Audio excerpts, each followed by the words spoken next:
Good afternoon, class.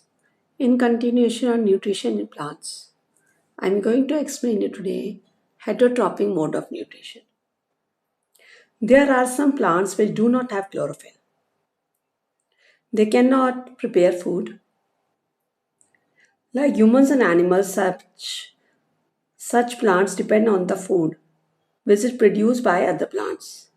They use heterotrophic mode of nutrition. A plant that is Cuscuta. It does not have chlorophyll. It takes ready-made food from the plant on which it is climbing. The plant on which it climbs is called host. This Cuscuta is called parasite. Then insectivorous plants. There are few plants which can trap insects and digest them. Such plants may be of green or of some other color. For example, pitcher plant, Venus flytrap.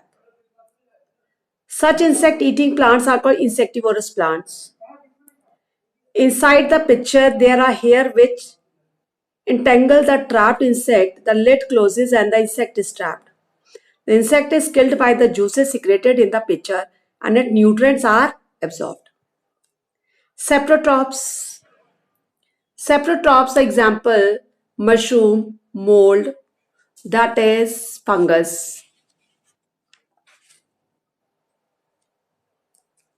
Why they are called saprotrops or saprophytes? This mode of nutrition in which the organism take in nutrients from dead and decaying matter, or we can say that they feed on dead and decaying matter. This type of nutrition is known as saprotrophic nutrition. Such organisms with saprotrophic mode of nutrition are known as saprotrops. Like fungus also grow on pickles, leather, clothes and other articles that are left in hot and humid weather for a long time. The fungal spores are generally present in air. When they land on wet and warm things, they germinate and grow. Symbiosis. Some organisms live together and share both shelter and nutrients. This relationship is called symbiosis. For example, certain fungus live inside the roots of plants.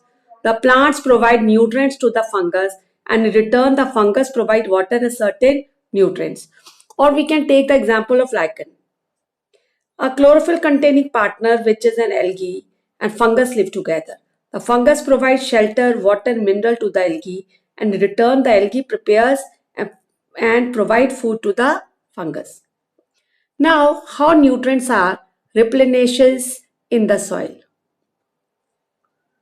As you know that plants absorb minerals and nutrients from the soil, so their amounts in the soil keep on decreasing.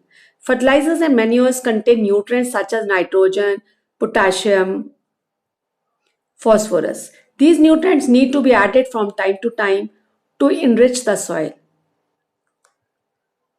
We can grow plants and keep them healthy if we can fulfill the nutrient requirement of plants.